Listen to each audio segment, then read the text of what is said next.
Bonjour à toutes et à tous, bienvenue dans Rencontre. Aujourd'hui, nous recevons un écrivain français, Maxime Vivas.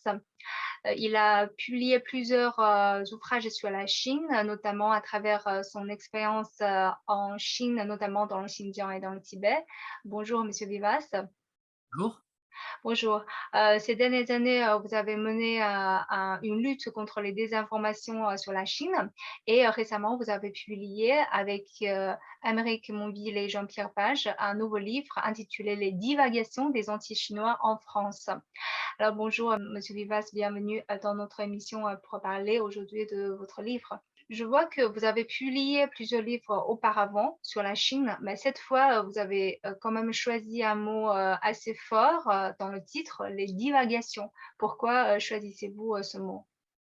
En fait, c'est un titre qui répond à un rapport volumineux de l'Institut de recherche stratégique de l'école militaire, c'est-à-dire l'Institut de l'armée française, qui a fait un rapport de 654 pages et qui est en fait un rapport qui a entièrement à charge contre la Chine. Ils ont là-dedans, ils ont mis une vingtaine de chercheurs pendant 2 ans. Ils ont essayé de trouver tout ce qu'ils pouvaient mettre, qui allait mettre la Chine en accusation, qui allait donner une image défavorable, négative, voire effrayante de la Chine. Donc ils ont cherché, c'est presque un travail d'espionnage, et c'est presque un travail de fouille dans les poubelles qu'ils ont fait. Et moi, j'ai été évidemment très, très sensible à ça, parce que dans ce rapport, pour une raison un peu mystérieuse, mon nom est cité 54 fois et ils ont mis 8 fois ma photo. Alors, c'est pas bien, parce que c'est pas bien de faire dans un livre un rapport aussi hostile à la Chine, de me citer 54 fois et de mettre 8 fois ma photo, parce que Hmm.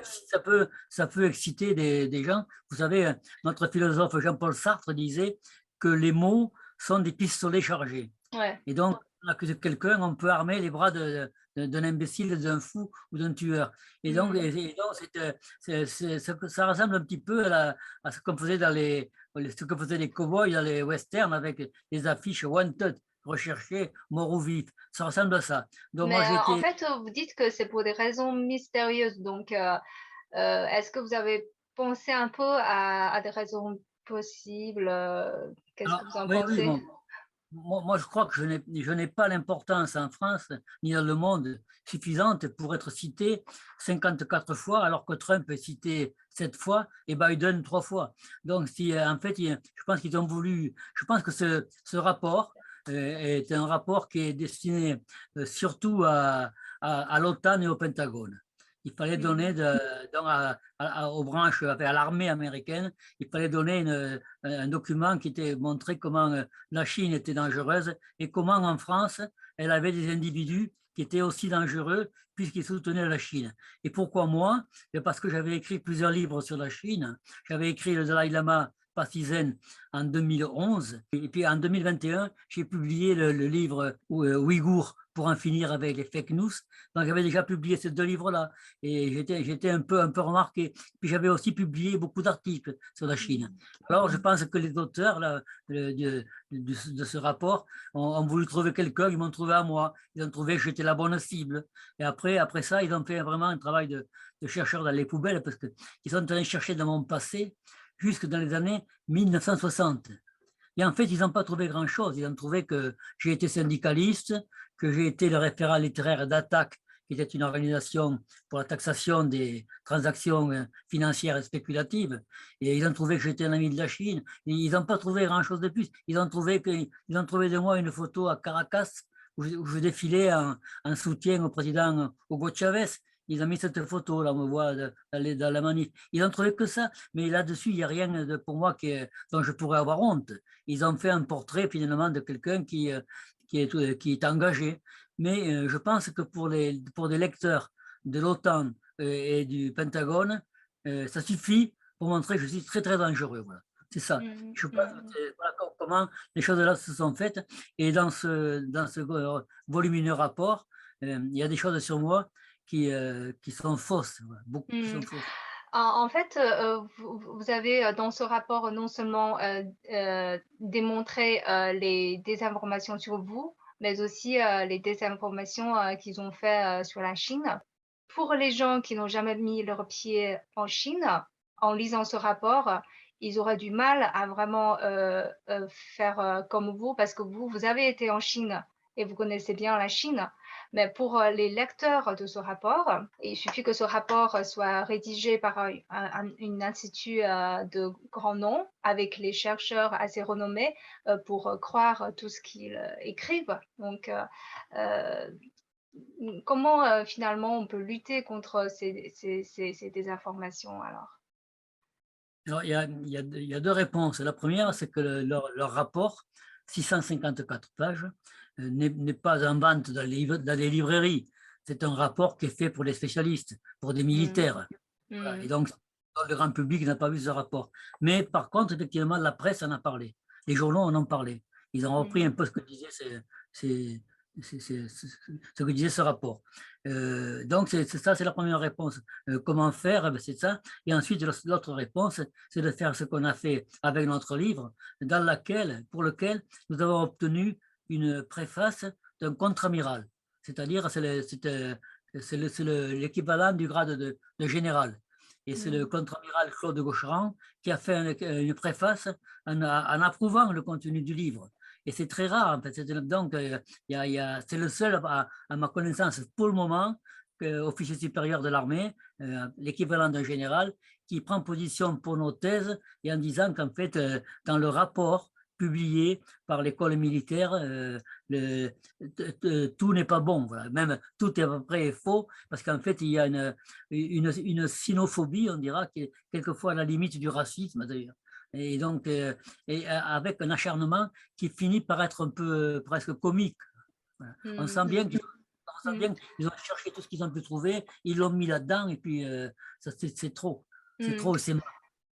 Effectivement, on trouve, vous parlez beaucoup de sinophobie, dans le livre et il y a une description comme ça, je cite un peu, «Ce climat malsain encourage l'esprit partisan et contredit les besoins d'échange et de partage, mais aussi, dévalue le travail de recherche et l'esprit critique, la rigueur intellectuelle, le travail d'investigation et les jugements indépendants». Comment évaluez-vous l'influence de ce climat que, vous avez décrit dans ce livre, sur la France, sur la société française? Est-ce qu'il y a réellement, un climat, malsain qui a vraiment eu une influence sur, la société française, sur, je sais pas, la perception des Français moyens sur la Chine?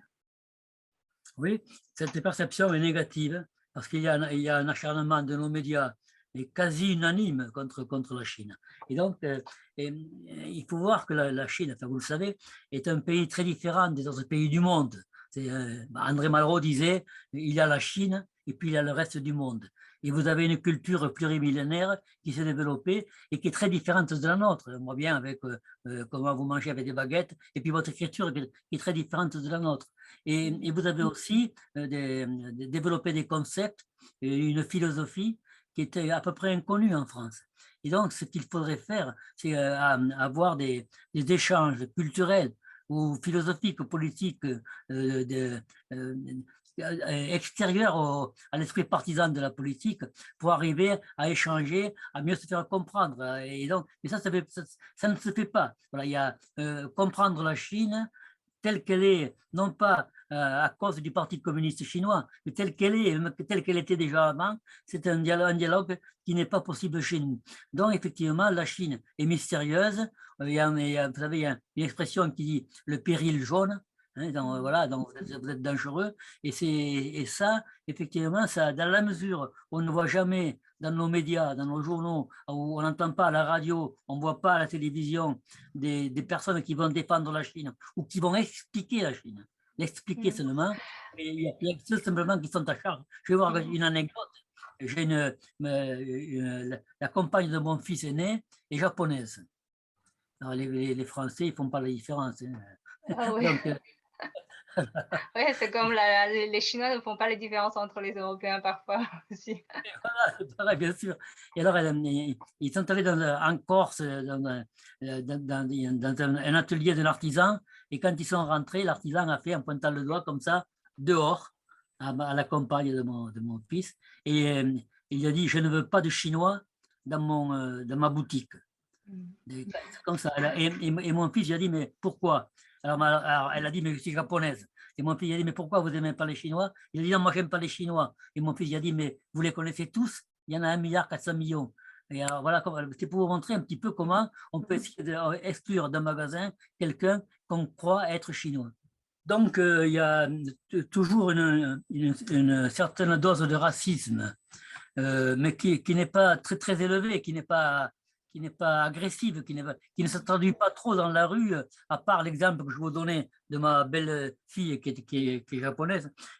Voilà, il y a pas de danger pour les Chinois à se promener dans la rue. Et puis, il y a beaucoup de restaurants chinois ou asiatiques en France. C'est beaucoup plus grave aujourd'hui pour les Russes. Les Russes sont vraiment en danger. À Toulouse, là, dont je suis, il y avait un, un chef d'orchestre très, très, très connu internationalement et qui était adoré par les Toulousains. Il a été obligé de démissionner parce qu'il n'a pas voulu désavouer son pays.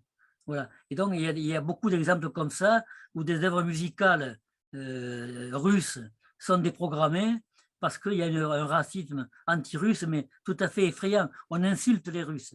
Alors, ce n'est pas pareil pour les Chinois, mais disons que voilà, ouais, vous êtes beaucoup moins aimés dans la rue que les Américains. Voilà.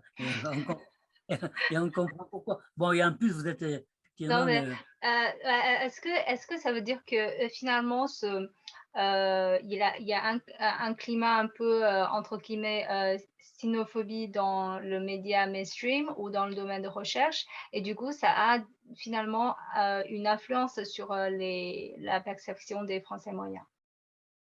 Mais oui, bien sûr, quand aux informations, on a toujours des informations négatives sur la Chine. Je pense, il y a eu c'est quand même ces dernières années une campagne effrénée, effrayante sur le Xinjiang et sur les Ouïghours. Mmh. Ça a été extraordinaire. Il y avait des titres de journaux qui étaient tout à fait affolants en disant qu'il y avait un génocide, qu'on prélevait des organes sur les enfants ouïghours pour les vendre à l'Arabie Saoudite. Enfin, il y avait des choses comme ça et c'était toujours comme ça. Et donc, si vous dites en France, dans la rue, à quelqu'un, par exemple, vous avez entendu parler des Ouïghours, il va vous répondre, ah ben oui, les pauvres, voilà. Donc, c'est comme ça. Et heureusement pour vous, la guerre en Ukraine est arrivée et les Ouïghours ont complètement disparu. On n'en parle plus. C'est fini. On ne parle plus du tout des Ouïghours dans les camps de concentration, les Ouïghours qui sont emprisonnés ou tués, on n'en parle plus. Mais parce que Mmh. la guerre d'Ukraine est arrivée. Mais sinon, pendant des années, c'était extrêmement violent. Moi, j'ai raconté que dans mon livre, Les Ouïghours, pour en finir avec les fake news, euh, quand j'ai écrit le livre, j'ai hésité parce que je savais que j'allais m'exposer à des représailles. Et puis aussi, je pensais que peut-être je ne trouverais pas un éditeur pour le publier. Alors, j'en ai Mmh. trouvé un, mais après, j'ai eu du mal. J'en ai trouvé un. Et après, je ne sais pas si vous avez vu, mais l'ensemble des médias français me sont tombés dessus, m'ont attaqué, Ouais. m'ont diffamé, m'ont menacé, m'ont insulté. Mmh. Donc, effectivement, tout ça a pesé sur l'image que la Chine peut avoir en France. Je Mais pense que selon vous, quelle est la raison, au fond de ces désinformations assez violentes contre la Chine ces dernières années? Vous dites qu'il y a c'est vraiment concentré sur ces dernières années et pas depuis, 30 ans, 20 ans? parce qu'il y a 30 ans, la Chine n'était pas un pays puissant. Il y a Mmh. 30 ans, la Chine n'était pas euh, sur le point de devenir la première puissance économique du monde. Ça a toujours Mmh. été les Américains et ça paraissait devoir être comme ça pendant encore un siècle. Et il s'avère que la Chine a fait des progrès fulgurants dans tous les domaines, qu'elle s'est enrichie, qu'elle est devenue plus forte et qu'elle menace le leadership des Américains. Et les Américains sont prêts à tout pour garder leur leadership, alors que les Américains aiment bien l'Europe, parce que l'Europe en fait obéit à l'Amérique. L'Europe n'est pas un pays indépendant, l'Europe est un pays pro-américain. Et là, en fait, dans le livre, on trouve, vous avez évoqué au début la philosophie en Chine, c'est très différent que la philosophie occidentale. Et effectivement, quand on voit les doctrines diplomatiques, c'est aussi un reflet de la philosophie politique d'un pays. Et dans le livre, il y a une comparaison intéressante entre les doctrines diplomatiques de la Chine et des États-Unis. Je cite un peu, la Chine parle inlassablement de communauté de destin pour l'humanité, tandis que les États-Unis, y compris encore naguère par la voix du président Clinton, s'affirment toujours détenteurs d'une destinée manifeste qui leur donnerait le droit de gouverner le monde.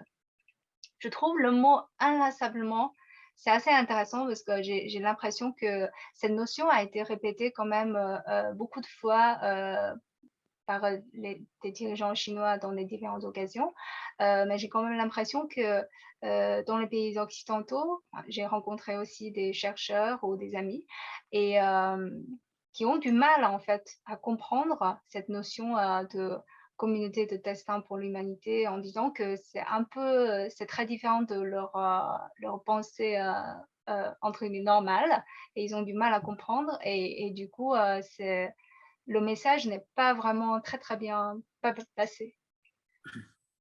En fait, les États-Unis ne cachent pas leur ambition parce que Trump disait America first, l'Amérique d'abord. Mmh.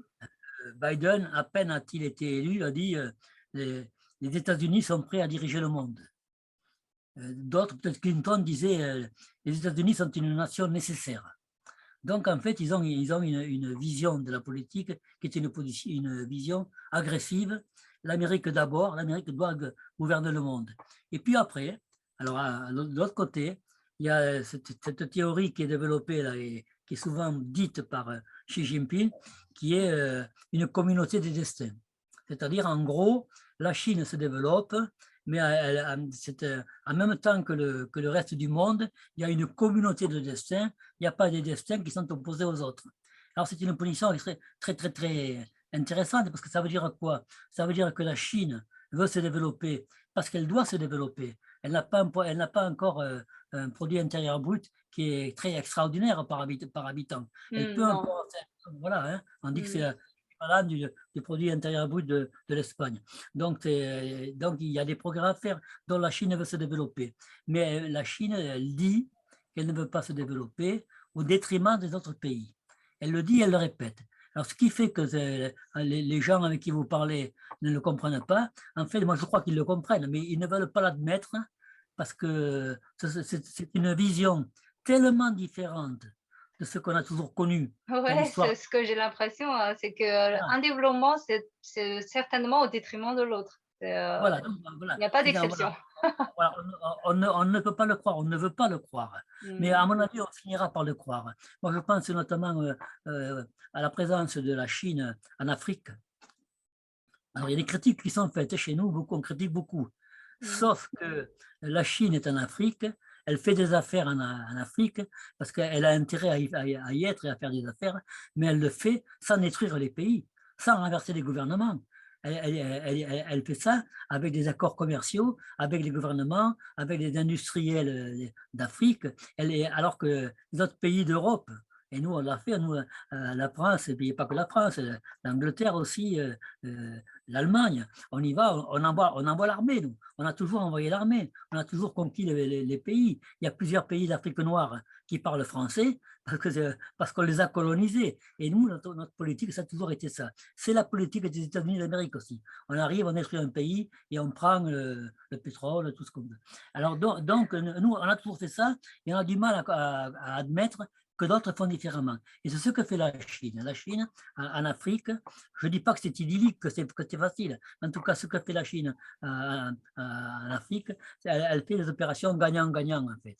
Donc, Mmh. la Chine a besoin de matières premières, des choses comme ça. Et puis, les Africains ont besoin aussi d'une Heu, aide. Oui, mais justement, comme vous dites, si, enfin, on ouvre une petite parenthèse ici, hein, c'est-à-dire que si la Chine a cherché son développement en Afrique sans détruire les intérêts des Africains, mais pour les Français, il détruit les intérêts des Français. Donc c'est le développement de la Chine en Afrique est fait au détriment de l'intérêt des Français dans leur, mmh, ancienne colonie. Oui, c'est ça, mais oui, mais Mmh. c'est bien parce qu'en fait, oui, mais elle, la Chine le fait, mais elle ramasse pas des gouvernements. Elle met pas en place des gouvernements à sa botte et la Chine ne ramasse pas des gouvernements africains. La Chine le fait par des accords commerciaux. La France, ben, si la France n'est pas bonne dans les accords commerciaux, c'est terrible parce qu'en fait, on a une culture commune avec beaucoup de pays d'Afrique puisqu'ils parlent le français. Et puisque beaucoup Mmh. d'étudiants bien en France, hein. On pourrait, donc on est mieux placé que vous, hein. Oui, oui, bien Mais sûr. en fait, on l'est pas parce qu'il y a, je pense que on a gardé cet esprit colonial et on veut tirer le maximum de choses de ces pays-là. Et éventuellement, quand ça nous plaît pas, ce qui se passe là-bas, eh bien, on fomente des coups d'État, on envoie l'armée. L'armée française a été pendant 10 ans au Mali, hein, Mmh. ouais, alors, officiellement, c'est pour défendre la démocratie, la liberté. Non, c'est pour les matières premières. Voilà. Mais l'armée française était là-bas. Il n'y a pas d'armée chinoise en Afrique, que je sache. Elle n'y est pas. Les soldats chinois sont chez eux. Il y a 750 bases militaires américaines à travers le monde. Il y en a beaucoup autour de la Russie et autour de la Chine. 750 bases militaires. La Chine, je crois, en a une. Et Mmh. donc, moi, je crois, donc, pour en revenir à votre question initiale, que cette notion de communauté de destin, elle va progresser, elle va avancer, les gens comprendront mieux et peut-être bien même que les peuples d'Europe mettront un espoir, l'espoir Mmh. que ça va réussir et qu'il y aura effectivement avec les Chinois des accords commerciaux qui quelquefois seront rudes, hein. Les Chinois sont des commerçants, ils savent bien négocier, mais bon, mais bon, ça c'est le commerce, mais après sur le reste, on pourrait avoir des rapports à mon avis qui seraient plus amicaux. Et surtout, je suis allé 4 fois en Chine, je vois bien que les Français connaissent rien, ils comprennent rien à la Chine. Voilà, Mmh. chaque fois qu'ils parlent de la Chine, ce qu'ils disent n'est pas vrai. Ouais. Ou alors ils Mmh. racontent ce qu'on leur a raconté et puis Mmh. Et pour, l'avenir entre, la relation entre la Chine et la France, vous êtes plutôt, optimiste ou pessimiste, sur ce point, s'il y a tellement de divagation, anti-chinois en France? moi, je suis plutôt optimiste, pardon. Je suis optimiste parce que, enfin, à moins qu'il y ait une guerre, s'il y a une guerre chaude là, entre l'Amérique et la Chine, évidemment, toute la France, tous les médias seront avec les Américains, c'est sûr. Mais si la guerre n'éclate pas, tout ça peut évoluer. Moi, je prends un exemple concret que je connais bien, c'est le mien. Quand j'ai écrit mon livre Ouïghour pour en finir avec les fake news, Mmh. je l'ai publié en décembre 2021. J'étais tout seul. C'est pour ça d'ailleurs que tout le monde me tombe dessus. C'est pour ça qu'on me cite souvent, parce que j'étais tout seul. Et ensuite, j'ai fait un second livre, La Chine sans œillère. On était déjà 17 intellectuels des 5 continents. C'est différent. Ensuite, il y a eu la pétition dont vous avez parlé, là. Mmh. 210, je crois, personnalités qui ont appelé à signer cette pétition pour le droit de parler de la Chine autrement. On ne demande pas le droit de dire du bien de la Chine. On Oui, demande c'est ça ce que j'ai compris, ouais. autrement de Mmh. la Chine et de ne pas être forcément toujours négatif. Or, Mmh. actuellement, les médias sont fortement négatifs. Alors, je pense qu'il y a comme ça un phénomène qui fait que dans certains milieux intellectuels, chez nous, en Europe, mais aussi aux États-Unis, il y a des intellectuels qui disent c'est trop, il ne faut pas. Il faut pas. Vous avez vu peut-être que, c'est dans le livre, je crois, que deux avocats prestigieux, dont l'un était un conseiller de la Maison-Blanche et l'autre, le conseiller du secrétaire général de l'ONU, ont écrit ensemble dans le Washington Post, je crois, un article où ils disaient, bon voilà, il faut arrêter avec le génocide ouïghour, il ne faut plus parler de ça, c'est pas vrai, voilà. C'est pas crédible. Il y a eu ça. Et puis d'autres, il y a un intellectuel turc aussi, qui a été 3 fois retenu pour être prix Nobel de la paix, 3 fois, ouais, 3 fois nobelisable, on dit chez nous, et qui a fait aussi un très très long article en disant mais c'est pas vrai, tout ce qu'on raconte sur les Ouïghours, c'est pas vrai. Et puis il s'en prend surtout à Adrian Zenz, qui est le pire ennemi de la Chine et des Ouïghours dans cette affaire-là. Donc il y a des gens, alors, mais pour l'instant, c'est pas en France. C'est uniquement, c'est assez drôle, hein, c'est aux États-Unis où finalement la liberté de la presse est plus grande que chez nous, où on voit des intellectuels et des journaux qui publient des choses en disant non, c'est pas vrai. Moi, j'ai parlé pendant des heures avec des journalistes français. J'ai parlé pendant 2 heures et demie avec la journaliste de Libération qui couvre le Xinjiang. 2 heures et demie. Et c'est extraordinaire quand on parle comme ça, hors micro, le discours que les journalistes tiennent est différent de ce qu'ils écrivent. Oui, oui. C'est extraordinaire, on ne peut pas imaginer. Voilà, Libération fait un gros titre sur une première page, le fond noir, et puis des gros titres, Ouïghours, génocide en cours. Alors les gens passent devant les kiosques, comme ça, génocide en cours. Quand je parle avec elle, elle me dit, mais c'est pas ce qu'on a voulu dire. Elle m'a dit, vous avez lu dans l'article en page intérieure, il parle de génocide au titre de l'article 4 de la Convention de Genève de 1948, qui dit qu'il y a génocide quand on empêche des naissances. Alors le plus grand génocide connu, c'est la politique de l'enfant unique. Mais là, personne n'a appelé ça génocide. C'est extraordinaire. Donc là, il appelle ça génocide en disant que au Xinjiang, on empêche les femmes ouïghours d'avoir 2, 3, 4, 5, 6, 7 enfants.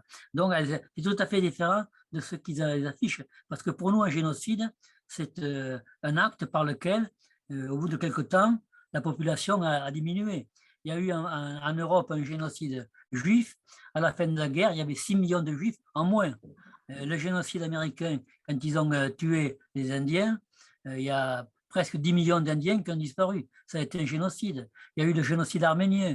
Enfin, il y a eu un génocide aussi en Australie avec les populations autochtones. Donc ça, ce sont des vrais génocides parce qu'à la fin, il y a moins de monde. Mais au Xinjiang, les populations ouïghours n'arrêtent pas de progresser.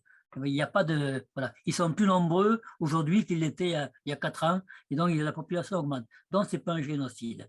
Et ensuite, quand je parle, je vais arrêter, quand je parle avec la journaliste de Libération, je lui dis, mais pourquoi vous avez écrit qu'il y avait des prélèvements d'organes sur les enfants ouïghours pour les envoyer en Arabie Saoudite, et vous dites que les enfants meurent, hein?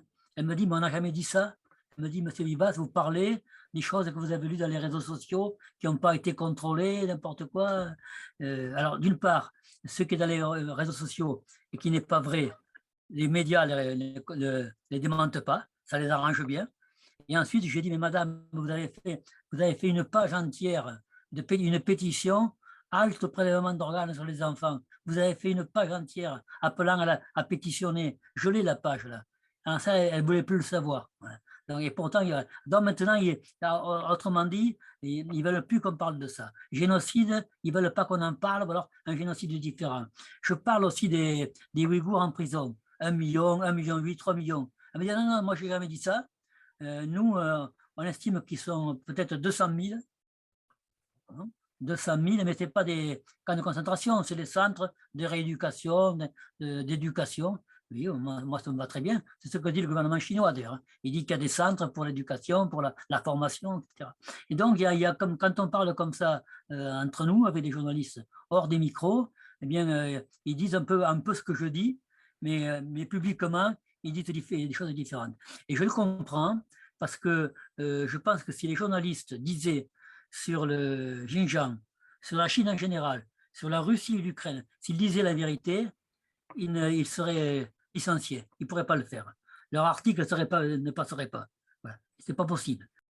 Alors, je vous remercie, Monsieur Vivas, d'avoir participé à notre émission et partagé vos points de vue avec nos téléspectateurs. Je vous remercie. Merci à vous. Et puis, j'espère que ce livre-là, sur celui-là, j'espère qu'il sera bientôt publié en Chine. Je crois qu'il y a des pourparlers avec un éditeur.